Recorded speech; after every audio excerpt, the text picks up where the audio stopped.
Hello friends, I am Rohit Singh Kushwaha from RSI academy. आज का हमारा वीडियो मध्य प्रदेश के इतिहास पर है। कुछ कम शब्दों में मध्य प्रदेश के इतिहास को मैं बताने की कोशिश करूंगा आपको। किसी भी देश या राज्य की भौगोलिक स्थिति उस स्थान की ऐतिहासिक घटनाओं और आर्थिक विकास को बहुत अधिक प्रभावित करती है। यह अपने नागरिकों और उनके व्यवहारों के दृष्टिकोण को प्रभावित करती है। भौगोलिक रूप से देश के केंद्रीय स्थान होने पर मध्य प्रदेश को देश का दिल कहते हैं। अपने इस केंद्रीय स्थान के कारण ही इसकी कई ऐतिहासिक धारणाएं स्वाभाविक रूप से सुस्पष्ट निशान छोड़ गई हैं। प्रागैतिहासिक काल पत्थर युग से शुरू होता है और इसके गवाह भीमबेटका, आदमगढ़, जावरा, रायसेन, पचमढ़ी जैसे स्थान हैं। हालांकि राजवंशी इतिहास महान बौद्ध सम्राट अशोक के समय के साथ शुरू होता है, जिसका मौर्य साम्राज्य मालवा और अवंती में शक्तिशाली था। कहा जाता है राजा अशोक की पत्नी विदिशा सिद्धि, जो आज के भोपाल के उत्तर में स्थित एक जिला है। सम्राट अशोक की मृत्यु के बाद मौर्य साम्राज्य का पतन हुआ और 3 ईसा पूर्व से पहली सदी के दौरान मध्य भारत की सत्ता में शुंग, कुषाण और सातवाहन और स्थानीय राजवंशों के बीच भयंकर संघर्ष हुआ। पहली ईसा पूर्व शताब्दी में उज्जैन प्रमुख वाणिज्यिक केंद्र बनकर उभरा और गुप्त साम्राज्य के दौरान 4वीं से 6वीं शताब्दी में यह क्षेत्र उत्तरी भारत का हिस्सा बन गया, जो श्रेष्ठ युगों में से एक माना जाता है। हुणों के हमले के बाद गुप्त साम्राज्य का पतन हुआ और उसका छोटे छोटे राज्यों में विघटन हो गया। हालांकि मालवा के राजा यशोधर्मन ने सन 1528 में हुणों के आक्रमण को ध्वस्त किया और उनके विस्तार को मध्य प्रदेश में समाप्त किया। बाद में थानेश्वर के हर्षवर्धन ने अपनी मृत्यु से पहले सन 647 तक उत्तरी भारत को फिर से एक कर दिया और मध्ययुगीन राजपूत काल में 950 से 1060 ईस्वी सन के दौरान मालवा के परम रस और बुंदेलखंड के चंदेल जैसे कुलों का इस क्षेत्र में प्रभुत्व रहा। यहाँ परम रस मतलब परमार वंश पे है। भोपाल शहर को नाम को देने वाले परमार राजा भोज ने इंदौर और धार पर भी राज किया। गोंडवाना और महाकौशल में गोंड राजसत्ता का उदय हुआ। 13वीं शताब्दी में दिल्ली सल्तनत ने उत्तरी मध्य प्रदेश को हासिल किया और 14वीं शताब्दी में ग्वालियर की तोमर और मालवा की मुस्लिम सल्तनत, जिसकी राजधानी मांडू था, उस क्षेत्र से जैसे क्षेत्रीय राज्यों के उभरने के बाद ढह गई।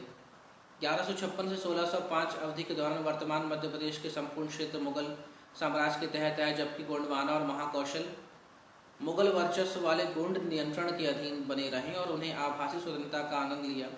1707 में औरंगजेब की मृत्यु के बाद मुगल नियंत्रण मध्य प्रदेश में कमजोर हो गया, जिसके परिणाम स्वरूप मराठाओं ने यहाँ विस्तार करना शुरू किया। 1720 से 1760 के बीच उन्होंने मध्य प्रदेश के सबसे अधिक हिस्सों पर नियंत्रण स्थापित कर लिया। इंदौर में बसे अधिकतर मालवा पर होलकर ने शासन किया। ग्वालियर पर सिंधिया ने और नागपुर द्वारा नियंत्रित महाकौशल, गोंडवाना और महाराष्ट्र में विदर्भ पर भोसले ने शासन किया।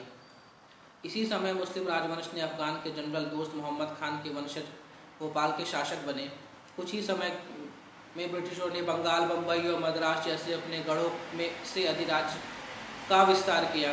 उन्होंने 1775 से 1818 में मराठाओं को पराजित किया और उनके राज्यों के साथ संधि कर ली और उन पर सर्वोपरता स्थापित कर ली। मध्य प्रदेश के इंदौर, भोपाल, नागपुर, रीवा जैसे बड़े राज्यों सहित अधिकांश छोटे राज्य ब्रिटिश साम्राज्य के अधीन आ गए। 1853 में ब्रिटिशों ने नागपुर के राज्य पर कब्जा कर लिया और जिसमें दक्षिण पूर्वी मध्य प्रदेश, पूर्वी महाराष्ट्र और छत्तीसगढ़ भी शामिल था। 1861 में मध्य प्रांत के निर्माण हेतु सौगोर, जिसे आज सागर कहते हैं, सौगोर और नर्मदा आतंकियों के साथ जुड़े हुए थे। उत्तरी मध्य प्रदेश के राष्ट्रीय राज्य सेंट्रल इंडिया एजेंसी द्वारा संचालित किए जाते थे। 1947 में भारत की आज़ादी के बाद 26 जनवरी 1950 के दिन भारतीय गणराज्य के गठन के साथ सैकड़ों रियासतों का संघ में विलय किया गया था। राज्यों के पुनर्गठन के साथ सीमाओं को तर्कसंगत बनाया गया। 1950 में पूर्व ब्रिटिश केंद्रीय प्रांत और बरार, मगराई के राष्ट्रीय राज्य और छत्तीसगढ़ मिलाकर मध्य प्रदेश का निर्माण किया गया। नागपुर को राजधानी बनाया गया और सेंट्रल इंडिया एजेंसी द्वारा मध्य भारत, विंध्य प्रदेश और भोपाल जैसे नए राज्यों का गठन किया गया।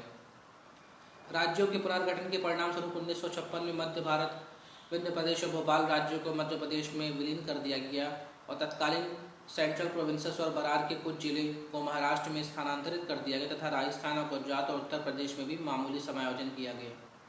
फिर भोपाल राज्य को भोपाल को राज्य की नई राजधानी बनाया गया। शुरू में राज्य में 43 जिले थे। इसके बाद वर्ष 1972 में 2 बड़े जिलों का बंटवारा किया गया था। सीहोर से भोपाल और दुर्ग से राजनांदगांव को अलग करके नया जिला बनाया गया था।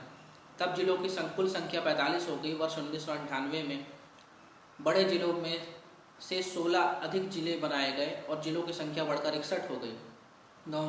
1 नवंबर 2000 में राज्य का दक्षिणी पूर्वी हिस्सा विभाजित कर छत्तीसगढ़ नाम का नया प्रदेश बना दिया गया और इस प्रकार वर्तमान मध्य प्रदेश राज्य अस्तित्व में आया, जो देश का दूसरा सबसे बड़ा राज्य है, जिसका क्षेत्रफल लगभग 3,08,252 वर्ग किलोमीटर है। और वर्तमान में मध्य प्रदेश के पास कुल 51 जिले हैं। मतलब छत्तीसगढ़ के अलग होने के बाद सन 2000 से 2015 तक हमारे पास 6 जिले और बढ़े हैं, जिसमें सबसे जो नवीन जिला है वो 2013 में बना है, जिसका नाम है आगर मालवा। तो ये हुई मध्य प्रदेश की संक्षिप्त इतिहास की जानकारी। अगर आपको ये वीडियो पसंद आ रहे हैं तो आप इन्हें सब्सक्राइब करिए, लाइक करिए, हमारी वेबसाइट www.rsacademygroup.com में विजिट करिए या हमारे Facebook page RSIS Academy visit करिए। कोई नए वीडियो आपको चाहिए तो हमारे कमेंट बॉक्स में लिखिए और हमारे वीडियो में क्या कमी है, क्या अच्छाई है, इसके बारे में ही बताइए। Thank you.